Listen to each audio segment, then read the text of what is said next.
Bonjour. Le texte d'évangile est beaucoup plus compliqué que ceux des dimanches précédents. Ils nous mettent devant la question difficile du mal et du mal injuste, de l'innocent mis à mort. C'est la question des Galiléens dans l'Évangile. Il y a d'autres fois où d'autres questions nous sont posées. Cette question et cette énigme du mal, elle traverse toute la Bible. Elle est déjà là tout au début du livre de la Genèse. Car dans le récit de la création, l'auteur veut d'abord nous dire que la création est une œuvre bonne et qu'elle vient de Dieu. L'auteur veut nous dire que la création est bonne et que la création de l'homme est très bonne, que l'homme est créé à l'image et à la ressemblance de Dieu. Mais que nous sommes devant cette énigme. Pourquoi le mal, alors même que l'homme est image de Dieu? Pourquoi le mal, alors même que la création est une œuvre bonne? Et face à cela, le livre de la Genèse répond en disant « Mais ça ne vient pas de l'œuvre de Dieu, ça ne vient pas de l'homme. Le mal n'est pas intrinsèque à l'homme.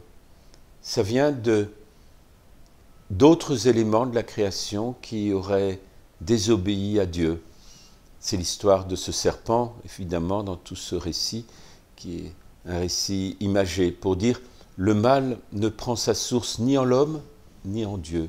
En Dieu, le mal n'existe pas. En l'homme, il est d'abord image et ressemblance de Dieu. » Mais alors, pourquoi est-ce que nous faisons le mal que nous ne voudrions pas faire?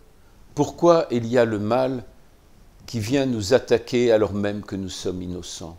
Pourquoi ce mal qui nous révolte à juste titre, puisqu'il est injustifiable?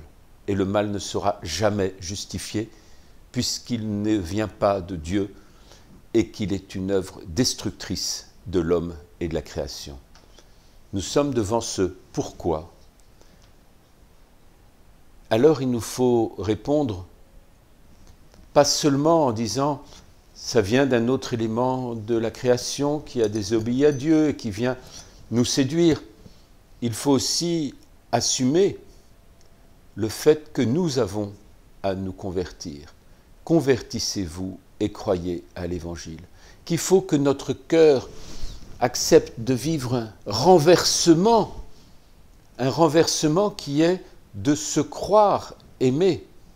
Non pas de se croire comme un doute, mais de se croire dans la certitude. Je sais que je suis aimé. Seigneur, je sais que tu m'aimes et ton amour va transformer mon cœur, ma manière de voir, ma manière d'agir.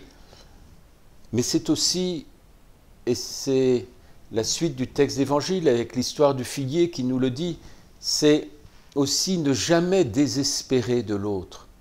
Révéler à l'autre sa capacité de porter un fruit qui demeure, un fruit de charité. Et ça demande non pas que nous l'accusions, mais que nous l'aimions. C'est comme ce figuier dans l'Évangile où il faut retourner la terre, mettre un peu d'engrais, le tailler un peu, et puis voilà que ce figuier qui ne donnait pas de fruits finit par donner un beau fruit. Mais peut-être qu'il faut aussi que les uns avec les autres, nous apprenions à croire que l'amour que nous donnons avec toute notre capacité, que cet amour que nous partageons avec les autres, soit un amour d'espérance pour l'autre et que cela donnera toujours du fruit. Cela ne nous reviendra pas sans avoir ensemencé la terre, c'est-à-dire sans avoir transformé le cœur. Nous ne verrons pas forcément les fruits, mais nous aimerons sans jamais nous lasser.